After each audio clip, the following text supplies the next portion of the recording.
Welcome to the Transform Your Relationship podcast, where we'll go beyond the typical relationship advice.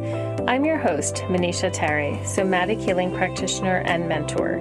Each week, I'll share personal insights, client success stories, and how my holistic trauma-informed approach can help you transform your relationship from the inside out.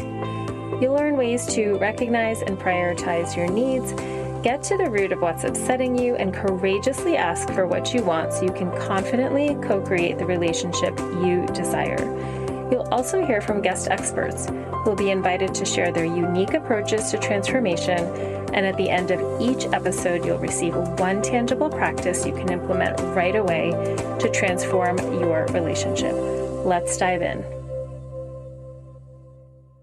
Hello and welcome everyone to this week's episode of the Transform Your Relationship podcast. I'm Manisha and I'm joined today by my guest, Erin Woodruff. She's a communications coach who helps high achieving women stay happily married to introverts. So I love this title. I think it's going to be such a fun conversation. And, since I typically work with highly sensitive people who are mainly introverts, but sometimes the occasional extrovert will come through, but they are often highly sensitive. And so I thought it'd be really fun to bring Erin on, who typically works with extroverts who are married to introverts, and just talk about like some of the relationship dynamics, how communication plays out, how being highly sensitive might play into it. So I'm just, excited to dive into this conversation. So Erin, thank you so much for being here today. I'd love it if you could just tell us a little bit more about yourself, the focus of your work, and then we can get into it. Yeah, thank you so much, Manisha, for having me. I'm way excited to be here. So like Manisha says, I work with high achieving women married to introverts.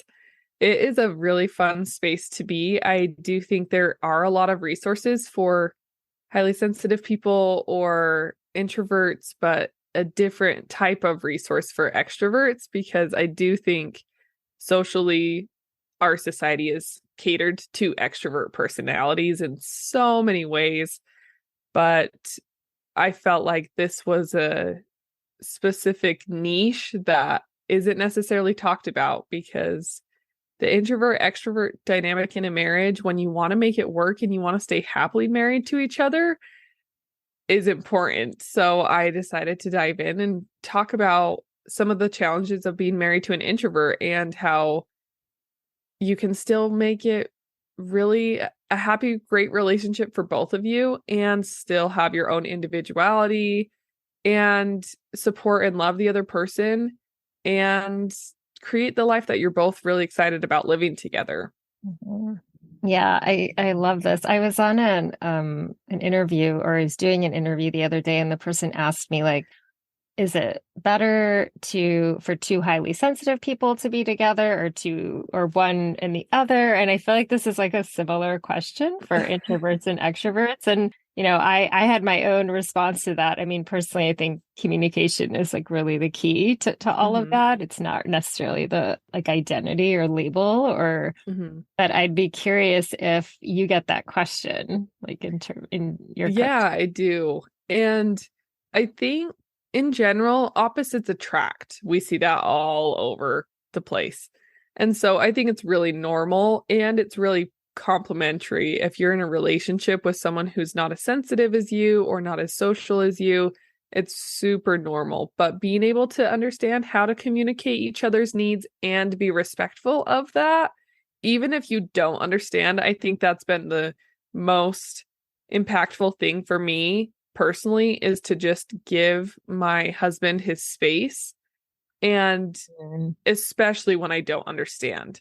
And so that's the work that you have to do individually, right? And say, I don't get it, but that's okay. And we'll work through it or whatever. But I do think there's so much beauty that comes from having such polar opposites in relationships, because that's where true growth lies, versus if you're both really extroverted, then you're never going to really learn how to sit in silence or how to be still or how to give each other the space that you might need. But if you're both introverted, then you might not get pushed socially as much as you could in your workplace or even with your family or friends or anything like that. So I think there is so much beautiful push and pull that comes with the the differences in relationships when you have people on the different sides of the social spectrum.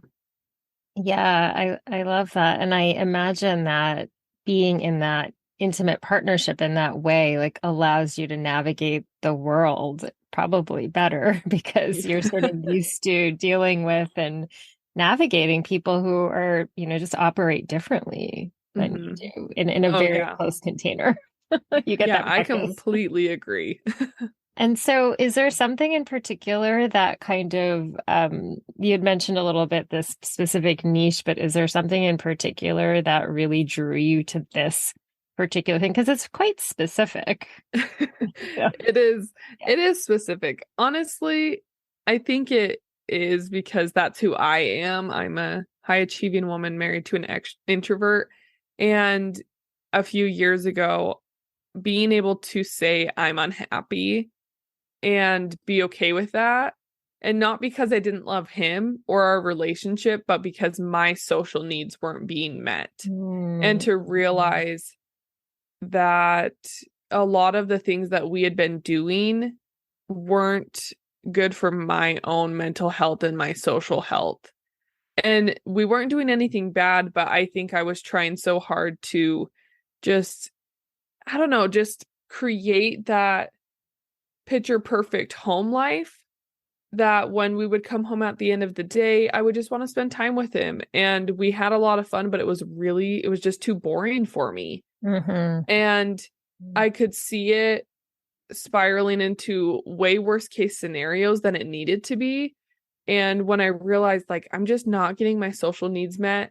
And I do think we have a false idea in society that our partner is supposed to make us happy. Our partner is supposed to fulfill all of our needs. And when I could step back and say, no, he will never be able to fulfill my social need, but he fulfills so many of my other needs, then it allowed me to just give myself the permission and space to say, okay, he can't fill my social need. I have to do that. And I've got to bring in other people because I'm happier when I have friends. I'm happier Mhm. when I have community, and give myself that space to be okay with being unhappy with the way things were going socially in our marriage. Then it also gave me permission to go to lunch dates or dinner dates with friends and not and leave him at home because he also needed that time alone, which I don't think either of us really realized at the time. Because if we weren't at work and school, we'd come home and we were together. And it was fun and it was really good in so many ways, but he was still never getting alone time. And Yeah. I was not getting my social time. Yeah. So I think it's easy to just say, oh, it's so easy for extroverts. But when you're in a situation like mine and you're not realizing what is happening, I think it's really easy to fall into that just normalcy of life. And then pretty soon you're unhappy and you don't realize why. And Mhm. so I think what I mentioned earlier, there's a lot of resources for extroverts in so many different ways, but maybe not necessarily in a partnership Yeah. when you're trying to figure out why you're unhappy. So that's really what I'm trying to do now is help people identify what are your pain points? Why are you unhappy in your marriage? Because it might just be because a social need for you is not being met and you totally have the power to change that. And the other parts in your relationship aren't the problem. They're not causing any issues. But if you're trying to force your partner to go do things with you constantly, it's going to cause other problems in your relationship. And that's where the real conflict's going to come. And so if you can identify that, then you can take care of your needs way, way better.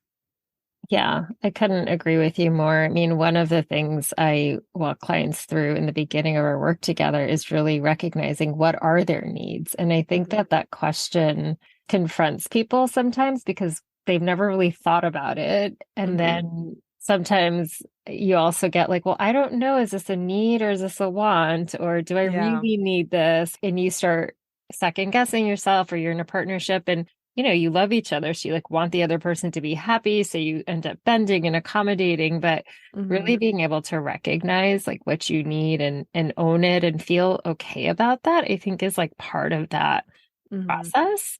to be able to get to this place where you're like, this is just what I need. And so, what are some of the ways I can get this need met and actually show up in my partnership or in any other relationship in a way that allows me to feel whole and content and satisfied and happy. And I'm not looking to you to like fill this void for me.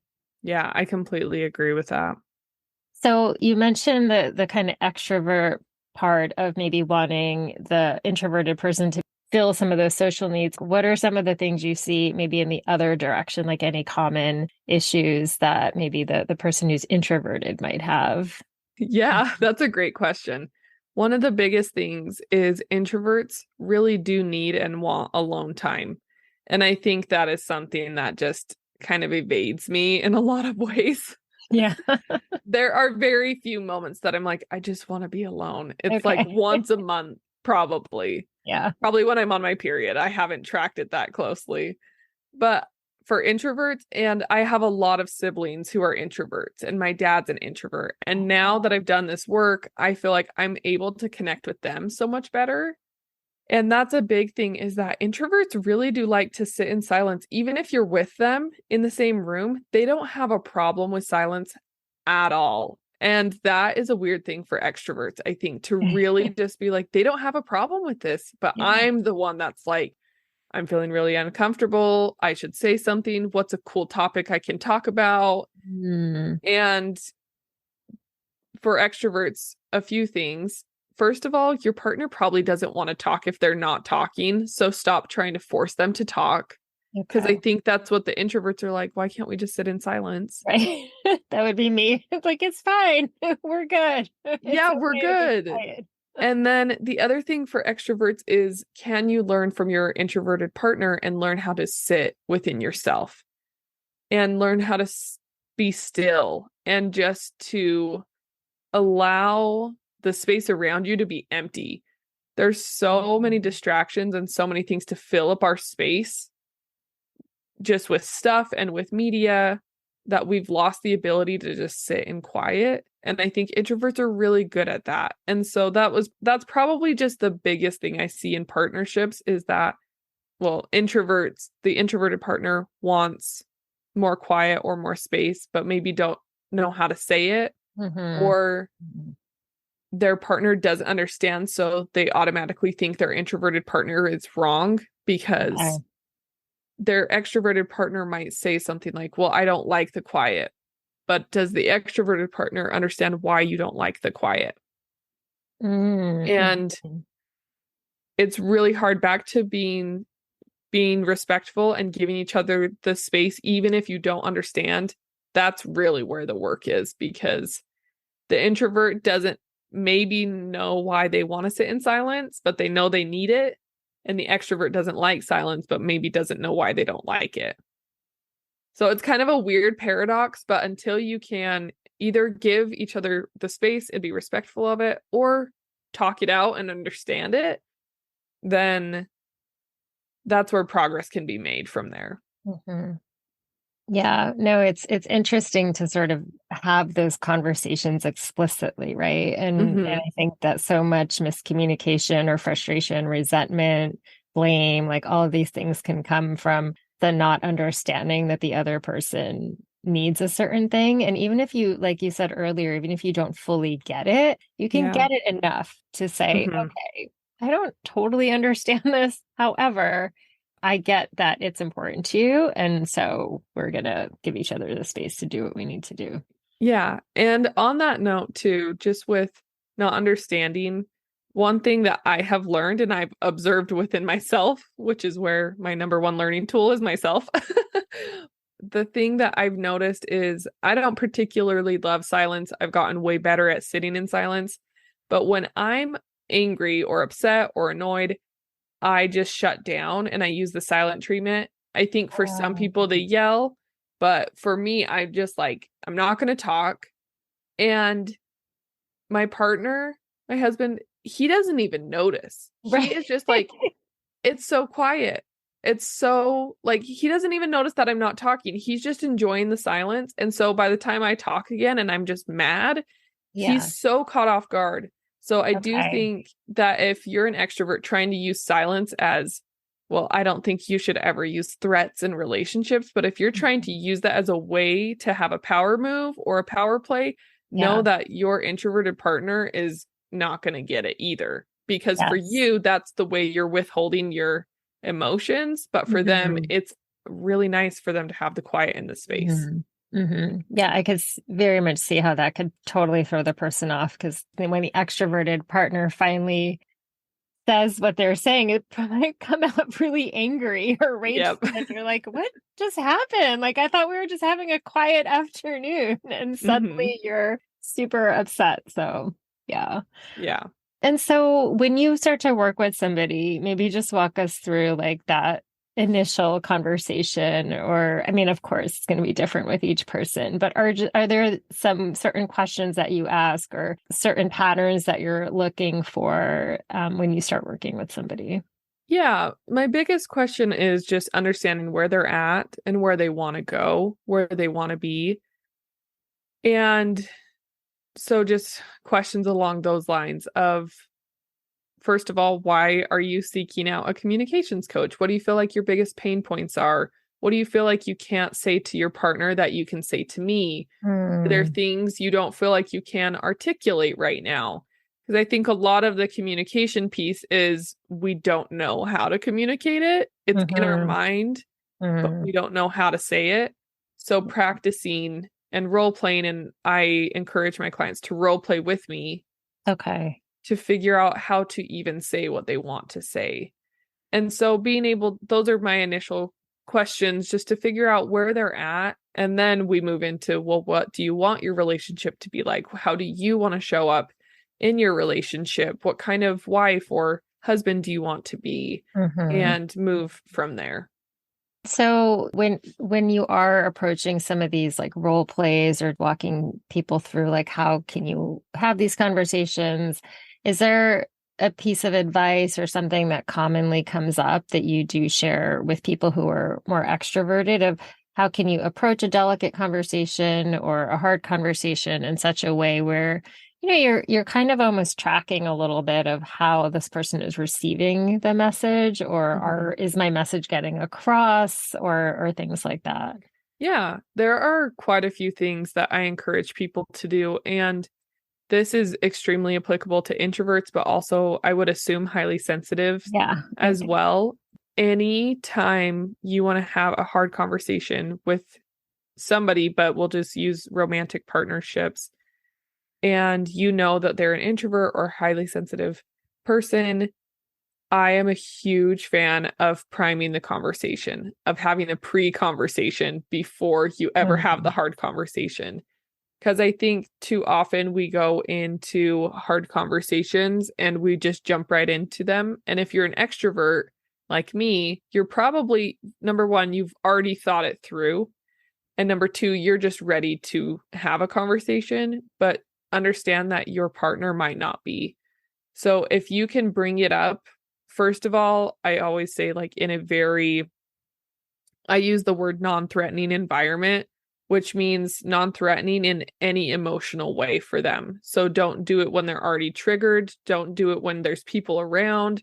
Don't do it when you know they've had a stressful day. Do it on like a normal day when they feel, when you're both just kind of having a normal life or you're having normal conversation. And no one likes to feel attacked or off guard. So if you can just bring it up as delicately as you can and say, hey, I really want to talk about XYZ in our relationship. It's not a conversation we need to have right now. And I want you to think about it. It's not a conversation I want to argue about. It's something that's actually I'm struggling with. Can we talk about this in the next week? Can we sit down and talk about it Sunday afternoon? Mhm. When both of us are, when it's the end of, the beginning of a week or an end of the week or the end of a day or whatever it looks like for you, and to prime the conversation, because then I have seen this work so well for me and for my clients because you're priming your partner in so many ways. You're letting them know what you want to talk about. You're letting them know that it's not something to be fighting about. You're letting them know kind of what your pain points are and you want their feedback. It's not a one-sided conversation. This is a problem. How can we work through this together? And I want your help. And it makes the biggest difference in the world if you can prep your partner and then schedule a time to talk. And then when it comes up, as awkward as it feels, do it anyway. And when you're both ready, though, the conversation goes so much more smoothly. I really appreciate the specificity of all of that, because sometimes people might say like, "Hey, can we talk later?" And I feel like Mhm. that brings up such a massive level of anxiety for people. Like, what do they want to talk about? What are they saying? What's this about? And so you're saying, this is what I want to talk about in general. Can we talk Mhm. about it later? I don't want to fight about it. I really want your feedback. There are so many words of sort of comfort, but also just saying really respectfully, like, hey, I want to have this conversation and these are my intentions sort of Mhm. around it. And so I do think with introverts, we need more time to sort of think and process. And I think our processing time is often quiet, and a lot of extroverts process verbally. And so it's just a very different way of being. So I really love that that gives people the time and the space Mhm. to sort of to have that. Yeah, just that space to prepare. I'm wondering what you think about this idea of like regular check-ins in relationships. I know that that is super helpful for people, like just like a weekly Mhm. standard Yeah. time. Yeah. My husband and I, we actually do a weekly check-in on Sundays. That's our time. We like weekly plan. We call it weekly planning, and we like go over each other's schedules. We talk about things we're going to need from each other that week or how we can support the other person. We talk about things we need to do together. We talk about what we're eating for dinner. We talk about a bunch of stuff, and it's never more than an hour max. I would say Okay. 30 minutes, Okay. 30 minutes on average. And depending on the day or depending on the week, sometimes it's very in depth. Like we have a toddler, so sometimes it's like toddler handoff talking, or sometimes it's extended family planning for parties. And so sometimes it gets more granular, but most of the on the average week, we're talking and touching base for 30 minutes. And it makes a huge difference because we both know what we're doing in each other's lives for work and for other things that we have going on. And it really helps us both to support each other in a totally different way. Yeah, that's amazing. And did you feel like when you started that it took longer and you've sort of gotten it down to this like 30-ish minutes? Oh, definitely. Yeah. It definitely took longer. We've been married for 7 years, and we've been doing it since the beginning-ish of our marriage. I think it was, someone's marriage advice, and we're like, that could be good. And it has made a huge difference. But at the beginning, I feel like it was like 2 hours Okay. of Yeah. us trying to like figure out a good routine and Yeah. talk things through. And there was still so much new at the beginning of a relationship in so many ways. And we were both in school. So being able to just talk about all the things we were doing, it was our one day that we actually got to talk to each other. And now that we're both working, I feel like this is not always the case, but we have more time right now than we did when we were in school. So Mhm, we see mhm. each other more on a daily basis, and we talk Okay. more on a daily basis. So I feel like our weekly check-ins aren't as talking heavy because we touch base more daily now. Mhm. Yeah, that makes sense. And I just wanted to give listeners like a little, Mhm. Yeah. I guess, comfort in saying if you have never done this before and you're going to try, probably it's going to take a little longer than half an Yeah. hour if you're just starting. And that's okay. That's actually Hmm. completely normal until you figure out like your Yeah. routine and And flow. there's other things I'll add in here too. If you're just starting out, some ideas for you. If your partner's totally against it, first of all, try to check in with them in the way that they want to connect. So don't Mhm. try to force your own agenda. Okay. Just start with, well, I do want to touch base with you. What do you think about that? What does that look like to you? Do you want to talk about your week with me? And just try to figure out, not in a prying way, but kind of, but figure out where they're at, and you can go from there. And maybe it's you need to talk about finances more. Maybe you need to talk about how you can divide your household responsibilities more. Maybe it's just each other's work schedules or taking care of your kids, whatever it is, even if it's just one thing that you're like, we're going to talk about this one thing today in your own mind, then it makes a huge difference too. So just start small and know that it might not go as fast as you want, but I think that's where true intimate connection comes from when you're having those conversations. And you both get really engaged in those conversations. It's not a burden once you're both committed to doing it. And it's actually really healing for me, at least. I have found. I don't know about everyone else, but it's really nice for me to touch base weekly. Yeah, no, I appreciate that. I think that makes a lot of sense. And I think that, just having those opportunities where you're going to be checking in with your partner can maybe alleviate some of the stress of when can I bring this up, or Hmm. when are we going to be able to talk about this? Like, you already know you have a standard time. And I hear you talking, kind of referencing a lot of logistics, but I imagine this can work well for like emotional things that come up. So you're not like holding on to Hmm. resentments or things like for a long period of time. You sort of have a built-in time to have these conversations. Yeah, no, definitely.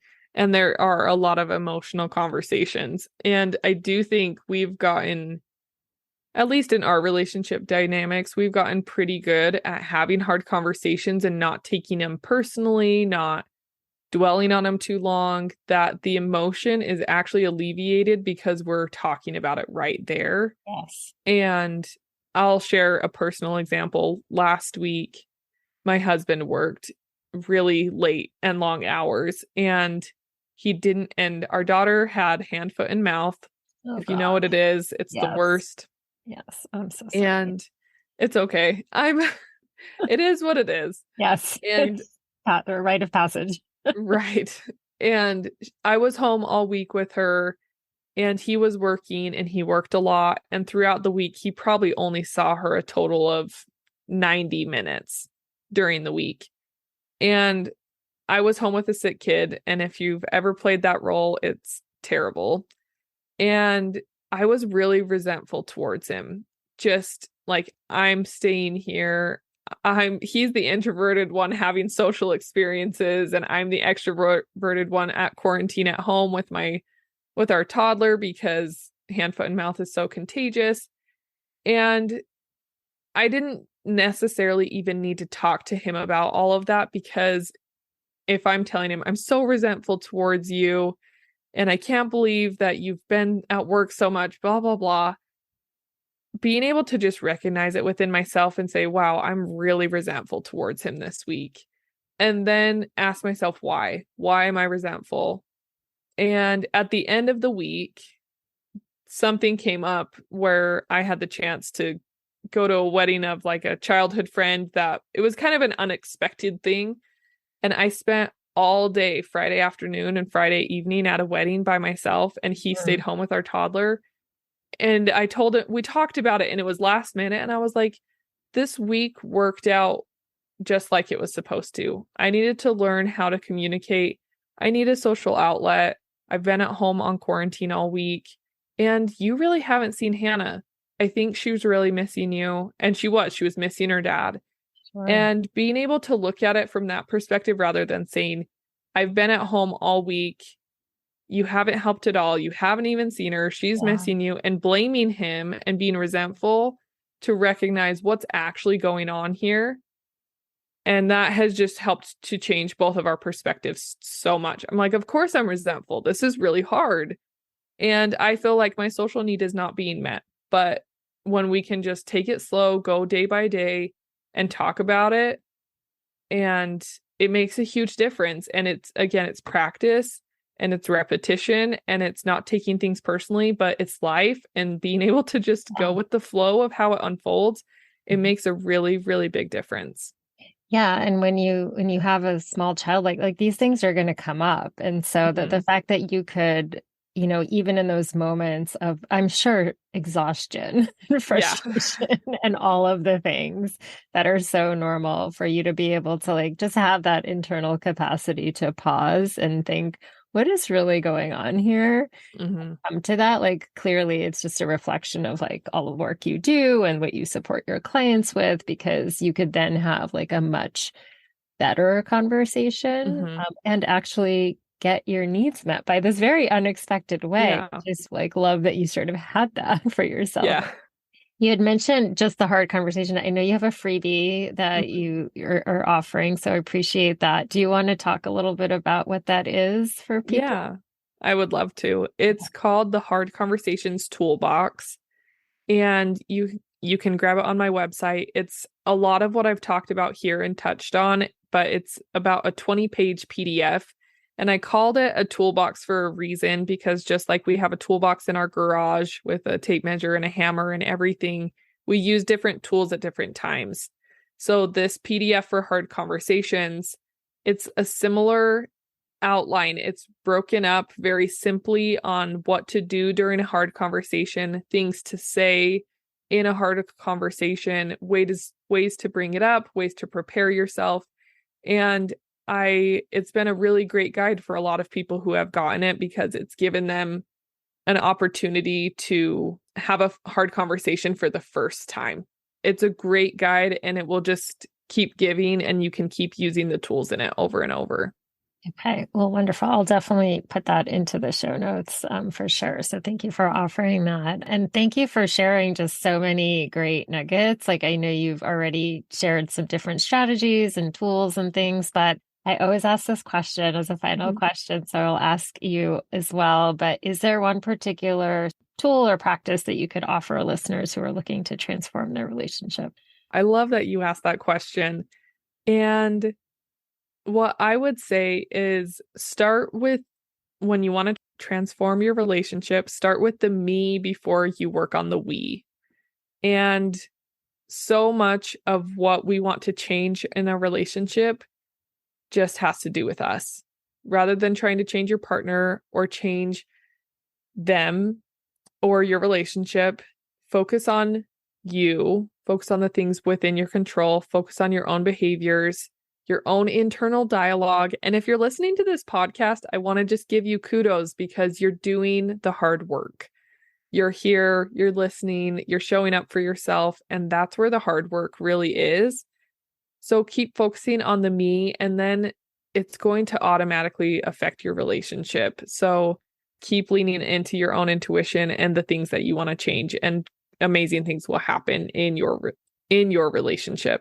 Thank you. Yes, I could not agree with you more. I really do. I love that. What is it? The start with me before the we? Yeah. I've never Yeah. heard it in that way before, but I often on this podcast talk about turning inwards and not in a way there. I think that sometimes people think, oh, this is selfish. I'm focusing so Hmm. much on myself, like all of these things. But really, when we do some of that internal work, it just has a ripple effect. Like it can't Hmm. not impact Yeah. the outside. It's impossible.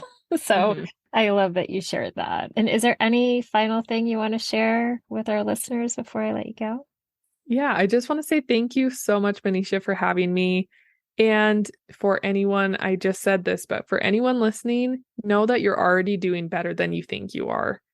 You really are. And when you can lean into your own intuition, that is where your life is going to change the most. And so just keep going, because you're doing the right thing, you're on the right path, and your relationship is going to be awesome. I love ending on that note, and I will absolutely put all of your links into the show notes. For those of you listening, please grab Erin's toolbox. And thank you again so much for being here. Thank you so much for joining me for this week's episode of the Transform Your Relationship podcast. If you enjoyed the show, please subscribe, rate, and leave a review on iTunes, Spotify, or wherever you listen to podcasts to help more people find us so they can transform their relationships too. As a thank you, every month, we'll pick one winner to receive a free 45-minute one-on-one somatic coaching session with me to explore and gain clarity around a relationship challenge. And if you know somebody who could benefit from listening to the show, then please do share and help me reach more highly sensitive women who want to experience richer, more connected relationships.